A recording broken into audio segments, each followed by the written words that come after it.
ہمارے نبی صلی اللہ علیہ وسلم کے پاس ایک صحابی آئے بھیک مانگنے کے لیے. صحیح حدیث ہے.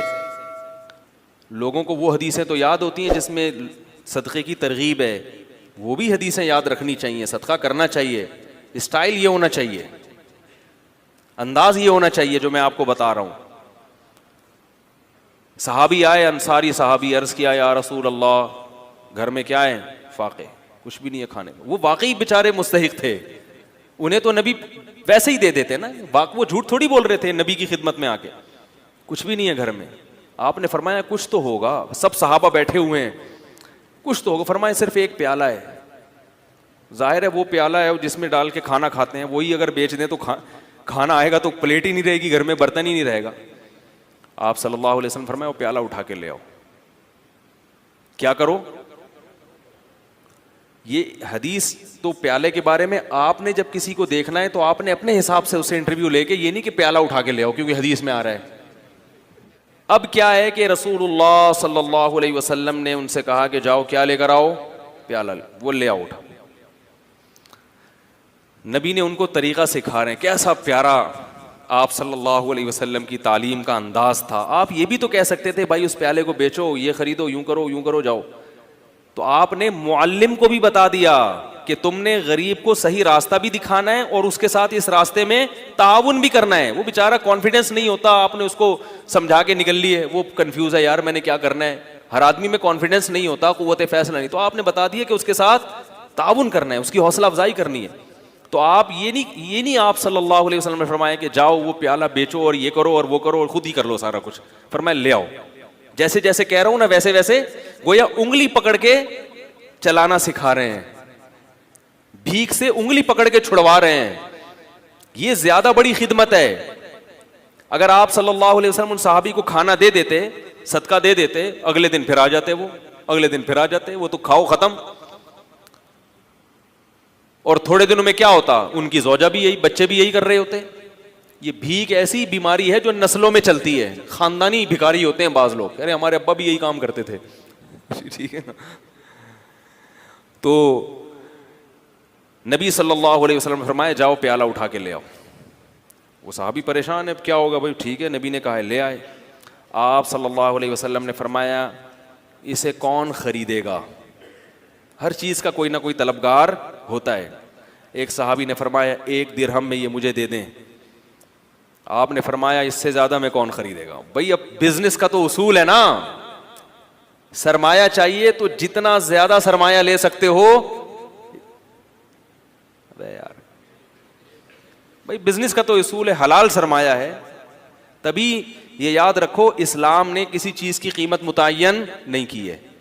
نبی نے فرمایا دعوا الناس, لوگوں کو اپنے حال پہ چھوڑ دو, قیمتیں متعین مت کرو. ان اللہ هو المسعر, اللہ چیزوں کی قیمتیں خود متعین کرتا ہے. جس چیز کی قیمت اللہ نے بڑھانی ہوتی ہے مارکیٹ سے شارٹ کر دے گا اس کو, جس چیز کی قیمت اللہ نے گھٹانی ہوتی ہے مارکیٹ میں اللہ اس کو وافر مقدار میں پھینک دیتے ہیں. اس لیے اصل اصول یہی ہے کہ کسی چیز کی قیمت متعین نہیں ہے. آپ جو اپنی چیز دھوکہ نہ ہو اس میں, جس قیمت پہ چاہے بیچیں. لوگ کہتے ہیں وہ تو پھر اتنی قیمت چیز مہنگی ہو جائے گی, بھائی وہ آپ سے نہ خریدے, وہ ساتھ والے سے خرید لے. کیا خیال ہے؟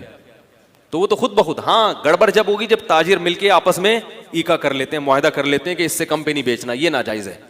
اسی وجہ سے پھر حکومت کو انوالو ہونا پڑتا ہے, چیزوں کی قیمتیں متعین کرتی ہے. تو آپ صلی اللہ علیہ وسلم نے فرمایا کون خریدے گا؟ ایک صحابی نے کہا 1 درہم میں.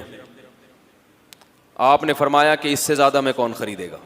ایک صحابی نے کہا میں 2 میں خریدوں گا. اس سے زیادہ بولی لگ نہیں رہی تھی. تو آپ صلی اللہ علیہ وسلم نے فرمایا اس سے زیادہ میں کون خریدے گا؟ صحابی نے کیا کہا؟ میں 2 درہم میں.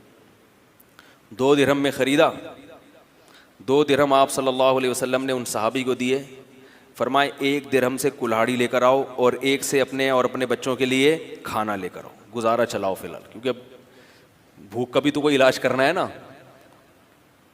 تو وہ گئے 1 درہم سے کیا خریدا؟ گزارے لائق. یہ نہیں کہ پیزا لے کے جا رہے ہیں, آج یہ بھی ہوتا ہے. اپنی حرکتیں ٹھیک نہیں ہیں, اتنی ارننگ نہیں ہے جتنا گھر میں خرچہ شروع کر دیا, اور کہہ رہے ہیں خرچے ہی نہیں پورے ہو رہے. اور کہاں سے پورے ہوں گے بھائی؟ آپ کی اوقات دکان آپ کی پکوڑوں کی ہے اور باتیں کیا کر رہے ہو؟ کروڑوں کی باتیں کر رہے ہو. تو اپنی اوقات دیکھ کر اپنے پاؤں پھیلاؤ نا. وہ جو بھی بیچاروں کو ملا ہوگا جو کی روٹی, بھائی فی الحال بیگم میری اپنی عادت کیا ہے کہ میں اکثر میں کبھی بھی کوشش کرتا ہوں کسی بھیک مانگنے والے کو نہیں دوں, الا یہ کہ جب 100% اطمینان ہو جائے کہ واقعی یہ مستحق ہے اور کچھ کر نہیں سکتا, وہ ایک الگ بات. میں جب میرے پاس بھی لوگ کچھ صدقے وغیرہ کے پیسے بھیجتے ہیں, کچھ میں اپنی طرف سے بھی صدقہ کرتا ہوں, تو میں کسی مزدور کو تلاش کرتا ہوں,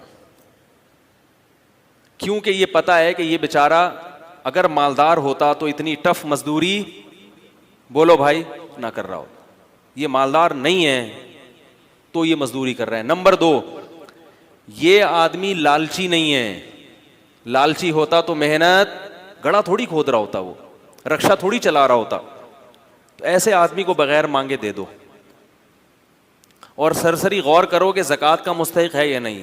اگر لگ رہا ہے تو زکوٰۃ بھی دے سکتے ہیں اس کو, نہیں تو صدقہ تو بہرحال, صدقے میں تو یہ کوئی قانون نہیں ہے, صدقہ تو مالدار کو بھی دیا جا سکتا ہے, تو غریب کو کیوں نہیں دیا جا سکتا؟ وہ تو اور زیادہ ثواب ہے اس میں.